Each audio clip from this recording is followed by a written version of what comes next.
Over the past 5 years, Mali has undergone changes that few could have predicted in such a short period of time. Emerging from years of instability, the nation has faced both economic and security challenges head-on, guided by a leadership determined to transform adversity into opportunity. The vision of the transitional government has been bold, emphasizing development in key sectors like transport, infrastructure, and agriculture. These areas, often considered the backbone of a nation's growth, have been at the heart of policies designed not only to improve living conditions, but also to secure Mali's future prosperity. What makes this story remarkable is that, despite the difficulties, Mali has shown that progress is possible when there is a clear sense of purpose and strong commitment. One of the most striking achievements has been in road construction and maintenance. Between 2020 and 2025, more than 8,700 kilometers of road networks were rehabilitated and an additional 1,600 kilometers of rural tracks were upgraded.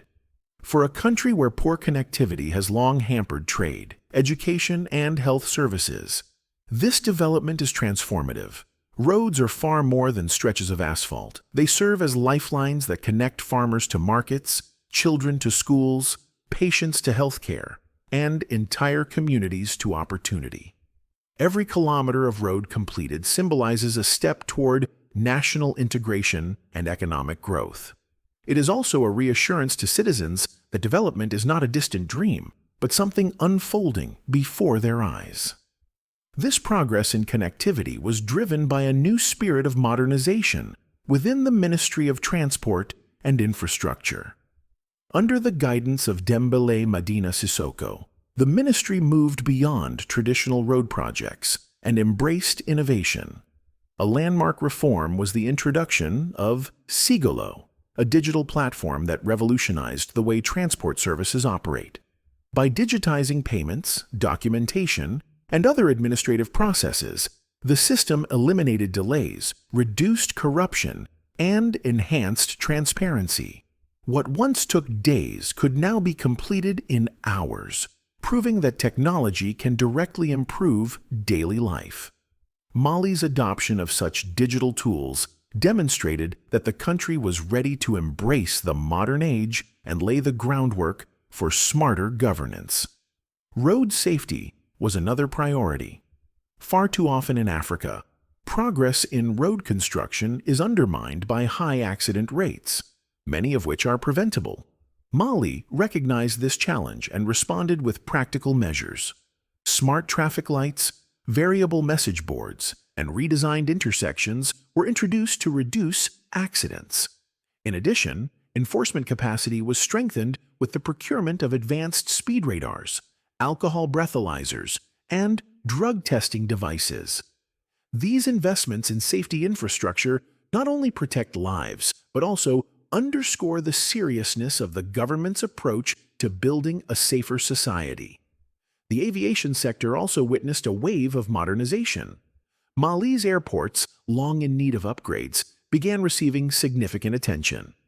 At Bamako's Modibo Keita International Airport, new infrastructure, such as a boarding bridge connecting Terminals 1 and 2, improved passenger flow and service quality.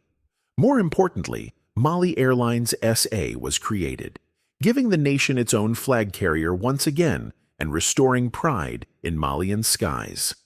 Alongside this, a modern meteorological center was established to improve forecasting and data processing, benefiting not just aviation but also agriculture and disaster management.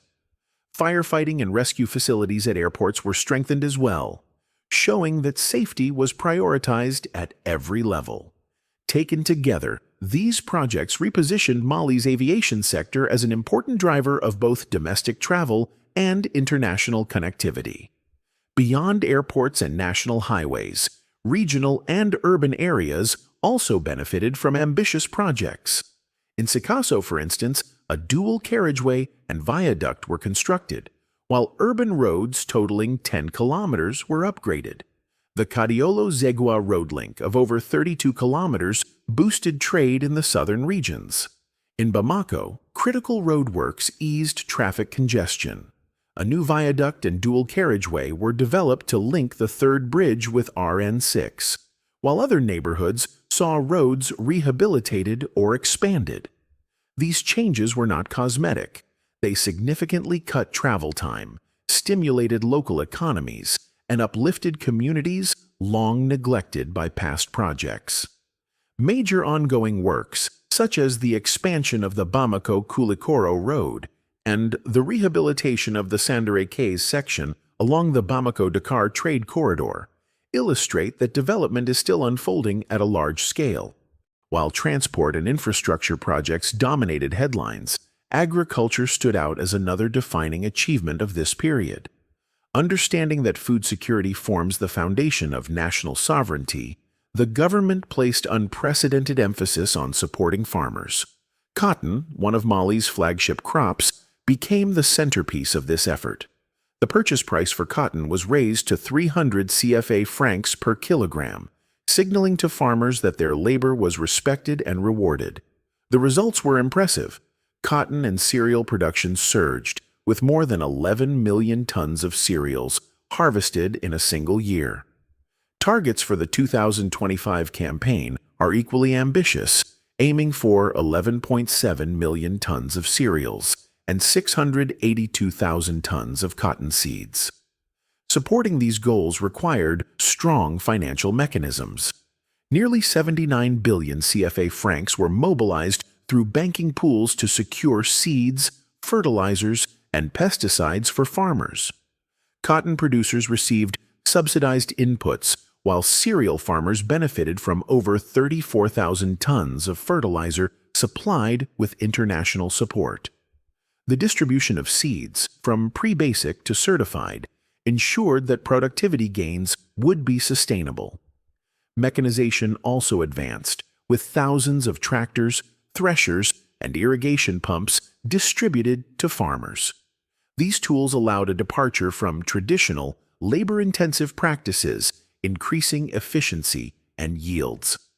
Natural challenges, particularly flooding during the 2024 campaign, tested the resilience of farmers. Yet, more than 14,000 affected farmers received compensation from the Food Security Commission, a clear sign that the government stood firmly behind its agricultural community. Simultaneously, land development added thousands of hectares to Mali's agricultural base. Projects in the Office du Niger region, supported by international partners, introduced over 4,200 hectares of irrigated land, while smaller irrigation projects created nearly 2,800 hectares more. These expansions reflected a strategy that balanced modern mechanization with traditional resilience. Rice, a staple food in Mali, also received targeted attention. Intensive rice farming initiatives were launched, supported by forums that brought together experts and farmers to exchange knowledge. To ensure data-driven planning, the government revived and updated the National Agricultural Census, recording more than 816,000 family farms and 316 agribusiness companies. This comprehensive database now guides policy decisions and resource allocation. Land security was another pressing issue. Farmers must have confidence in their land tenure to invest in long-term productivity. The recovery of the Bamako farmlands, which had been illegally sold for real estate, demonstrated the government's commitment to protecting farmland. By returning this land to its rightful agricultural purpose, the state reassured farmers that agriculture remains a protected national priority. Energy and environmental initiatives supported these agricultural efforts. A solar plant of 220 kilowatts capacity was installed to provide sustainable energy for monitoring and operations. Meteorological and agrometeorological stations were deployed to strengthen climate monitoring, helping farmers adapt to unpredictable weather patterns. Air quality monitoring facilities were also introduced, showing foresight in protecting both human health and the environment. Taken together, these accomplishments reveal a Mali that is not standing still, but moving confidently toward a new future. Roads link once isolated villages with bustling markets. Airports connect Mali to the wider world. Farmers produce record harvests supported by subsidies, mechanization, and secure land. Environmental monitoring systems ensure sustainability, while digital innovations streamline governance. The guiding principle throughout has been simple yet profound. Development is not optional, but essential. Despite hardships, the past 5 years have proven that with determination and vision, even difficult contexts can yield positive transformation. Mali's experience demonstrates that when the right priorities are set, food security, infrastructure, modernization, a country can defy expectations and create hope for its citizens. The foundation now laid is not just for today, but for generations to come. Ultimately, the story of Mali's renewal is one of resilience and ambition. The work of the past 5 years is not the end of the journey, but the beginning of a long-term transformation. It is a testament to what can be achieved when a nation believes in its own potential and commits itself to the hard work of building a better tomorrow. For Malians, development is no longer a distant aspiration. It is a living reality unfolding before their eyes.